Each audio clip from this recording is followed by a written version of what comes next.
Hello friends, வணக்கம். Welcome to mill master. இன்றைக்கி நம்மளுடைய குக்கிங் சேனலில் என்ன பார்க்க போகிறோம் அப்படின்னா தொக்கு வகைகளை பார்க்க போகிறோம்.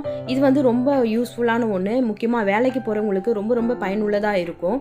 நீங்கள் இது போல் தொக்கு வகைகளை செஞ்சு ஃப்ரிட்ஜில் ஒரு 1லேருந்து 1.5 மாதம் வரைக்குமே ஸ்டோர் பண்ணி நீங்கள் இது யூஸ் பண்ணிக்க முடியும். இது சாதம், டிஃபன் வகைகள் இப்படி எல்லாத்துக்குமே ஒரு ஏற்ற ஒன்றா இருக்கும். இந்த வீடியோவில் நம்ம புளி தொக்கும் புதினா தொக்கும் எப்படி செய்யலான்றதை பார்த்துடலாம். வாங்க வீடியோக்குள்ளே போகலாம். ஃபஸ்ட்டு நம்ம புளி தொக்கு பண்ணிடலாம். அதுக்கு நான் இப்போது ஸ்டவ் ஆன் பண்ணி கடாயை வச்சுருக்கேன். இப்போ அதில் வந்து புளி தொக்குக்கு தேவையான பவுடரை நம்ம ரெடி பண்ணிடலாம். ஒரு 1.5 ஸ்பூன் அளவுக்கு கடலைப்பருப்பு எடுத்திருக்கேன். அதோட ஒரு 1/2 ஸ்பூன் அளவுக்கு மிளகு போட்டுக்கலாம். ஒரு 1/2 ஸ்பூன் அளவுக்கு சீரகம் சேர்த்துடலாம். அடுத்து 1/2 ஸ்பூன் அளவு வெந்தயம் சேர்த்துடலாம்.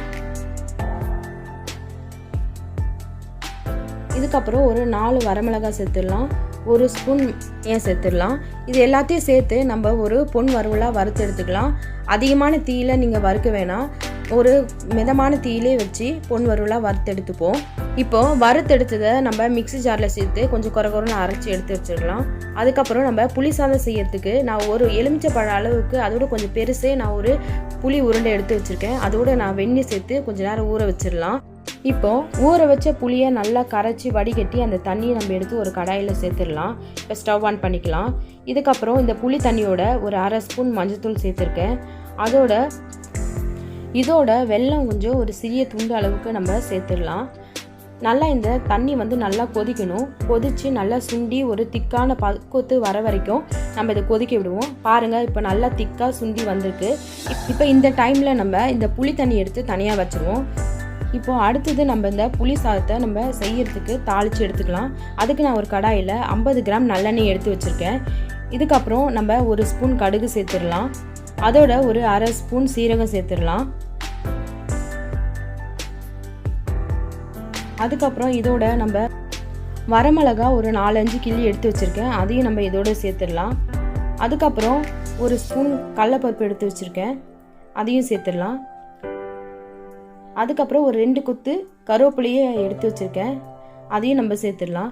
இப்போ இது எல்லாத்தையும் சேர்த்து அந்த போட்ட பருப்பு கொஞ்சம் நல்லா செவந்து வர வரைக்கும் நம்ம கொஞ்சம் வெயிட் பண்ணலாம். கொஞ்சம் பெருங்காயத்தூள் ஆட் பண்ணிடலாம்.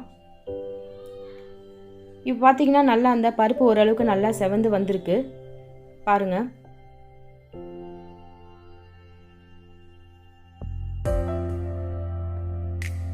இப்போது இதோட நான் வறுத்து வச்சுருக்கிறதான வேர்க்கலையும் நான் சேர்த்துக்கிறேன். ஒரு 1/2 கப் அளவுக்கு சேர்த்துக்கிறேன். இதை நல்லா நம்ம மறுபடியும் ஒரு தடவை கிளறி விட்டுடலாம்.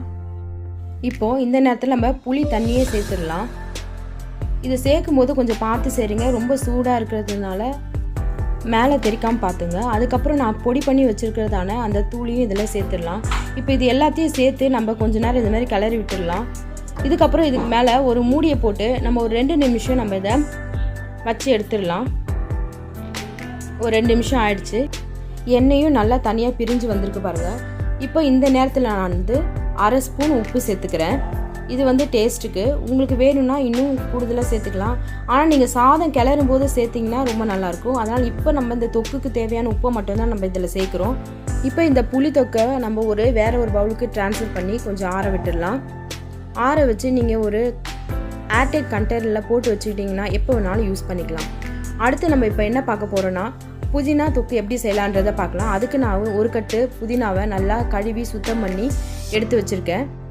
அதோட ஒரு 7-8 பல்லு பூண்டு, ஒரு சிறிய துண்டு இஞ்சி, ஒரு எலுமிச்சை பழ அளவுக்கு புளி, 2 பச்சை மிளகா, இது எல்லாத்தையும் நம்ம மிக்ஸி ஜாருக்கு சேர்த்து அரைச்சிடலாம். இப்போ அதோட நான் ஒரு 1/2 ஸ்பூன் உப்பையும் சேர்த்துக்கிறேன்.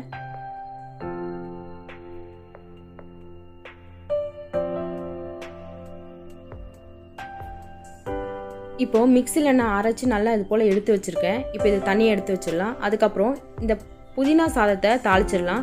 அதுக்கு ஒரு கடாயில் நான் 50 கிராம் நல்லெண்ணெய் எடுத்திருக்கேன். கொஞ்சம் எண்ணெய் காஞ்சதுக்கப்புறம் நம்ம 1 ஸ்பூன் அளவுக்கு கடுகு சேர்த்துடலாம். 1/2 ஸ்பூன் சீரகம் சேர்த்துடலாம். கடுகு நல்லா பொரிஞ்சதுக்கப்புறம் நம்ம அதோட கொஞ்சம் பெருங்காயத்தூளியும் சேர்த்துடலாம். அதுக்கப்புறம் நான் வரமிளகா ஒரு 5-6 எடுத்து அதை கிள்ளி வச்சுருக்கேன். அதையும் நம்ம இதில் சேர்த்துடலாம். இதோட 1 ஸ்பூன் கடலைப்பருப்பு, 1 ஸ்பூன் உளுத்தம்பருப்பு, கொஞ்சம் கருவேப்பிலை எல்லாத்தையும் சேர்த்து நல்லா பொன்னிறமாக நம்ம வறுத்து எடுத்துக்கலாம். இப்போ நல்லா பொன்னிறமாக வதங்கிடுச்சு. இந்த நேரத்தில் நம்ம அரைச்சி வச்சுருக்கிறதான அந்த புதினா இதையும் சேர்த்துடலாம். இப்போ இது எல்லாத்தையும் சேர்த்து நம்ம கொஞ்ச நேரம் ஒரு மூடி போட்டு ஒரு 2 நிமிஷம் நம்ம வேக விட்டு எடுத்துடலாம். பாருங்கள், இப்போ 2 நிமிஷம் ஆயிடுச்சு. நல்லா நம்மளுடைய புதினா தொக்குலையும் எண்ணெய் தனியாக பிரிஞ்சு வந்திருக்கு. இந்த நேரத்தில் நம்ம இந்த புதினா தொக்கும் ரெடி ஆகிடுச்சு. இதை நம்ம ஸ்டவ் ஆன் பண்ணிவிட்டு வேறு ஒரு பவுலுக்கு ட்ரான்ஸ்ஃபர் பண்ணி கொஞ்சம் ஆற விட்டு எடுத்துக்கலாம். ஆற வச்சதை ஒரு ஏர்டைன் கண்டெய்னரில் போட்டு ஸ்டோர் பண்ணி வச்சுக்கிட்டோன்னா நம்ம வேணும் போது எடுத்து யூஸ் பண்ணிக்கலாம். மீதி அடுத்து இருக்கிற தொக்கு வகையிலலாம் நம்ம அடுத்த வீடியோவில் பார்க்கலாம். உங்களுக்கு இந்த வீடியோ பயனுள்ளதாக இருக்கும்னு சொல்லி நம்புகிறேன். அடுத்து வர வீடியோலாம் நீங்கள் பார்க்கணும் அப்படின்னா என் சேனலோட இணைந்திருங்க. மறக்காமல் சப்ஸ்கிரைப் பண்ணுங்கள்.